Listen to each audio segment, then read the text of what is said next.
చెల్లెళ్ళ కోసం ఆర్టీసీతో ఉచిత ప్రయాణం టికెట్ కొనక్కర్లా కాలు మీద కాలేసుకుని ఆర్టీసీ ఎక్కితే మీరు ఎక్కడికి వెళ్ళాలంటే అక్కడ తీసుకెళ్ళిపోతాడు. అలాగే 3 గ్యాస్ సిలిండర్లు సంవత్సరానికి మీకు ఫ్రీగా ఇస్తున్నాం. 18 సంవత్సరాలు నిండిన ఆడవాళ్ళ నుంచి 50 సంవత్సరాల మధ్యలో ఎంతమంది ఉంటే అంతమందికి మీ అకౌంట్లో నెలకు ఫస్ట్ తారీఖు 1500 మీ అకౌంట్లో కొట్టేస్తున్నామమ్మా.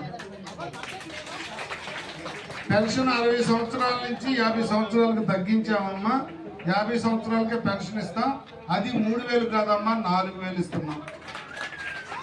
జగన్మోహన్ రెడ్డి లాగా 250 ఇన్స్టాల్మెంట్లు కాదమ్మా, ఒక్కసారి జూన్ 4 రిజల్ట్ రాగానే 4000 చేసేస్తున్నామమ్మా. వికలాంగులకు 6000 ఇస్తా ఉన్నాం. ఒక ఆడపిల్ల చదివితేనే డబ్బులు వేస్తాం, ఒక బిడ్డకే డబ్బులు వేస్తున్నాడు జగన్మోహన్ రెడ్డి. మేమైతే ఇంట్లో ఎంతమంది పిల్లలు చదివితే అన్ని 15,000 ఇస్తున్నామమ్మా. నిత్యావసర వస్తువుల రేట్లు తగ్గిస్తున్నాం. 5 సంవత్సరాల వరకు మీకు కరెంటు బిల్లు కూడా పెంచమని హామీ ఇస్తున్నామమ్మా. జగన్మోహన్ రెడ్డి 10 సార్లు పెంచాడమ్మా.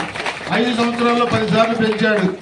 ఇంటి పన్ను పెంచాడు, నీటి పన్ను పెంచాడు, చెత్త మీద కూడా పన్నేశాడు. ఈ చెత్త ముఖ్యమంత్రి మేము వచ్చిన తర్వాత చెత్త మీద పన్ను రద్దు చేస్తున్నామమ్మా.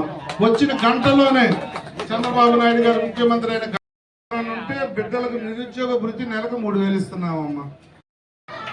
గట్టిగా తగిలించండి. మంచి మనసున్న మనిషి శ్రీ సీఎం రమేష్ గారు పెందుర్తి నియోజకవర్గ ఎమ్మెల్యే అభ్యర్థిగా మనందరి ఆశాజ్యోతి పేదల పెన్నిధి అయిన శ్రీ పంచకర్ణ రమేష్ బాబు గారు జనసేన తెలుగుదేశం బీజేపీ పంచకర్ణ రమేష్ బాబు గారి గుర్తు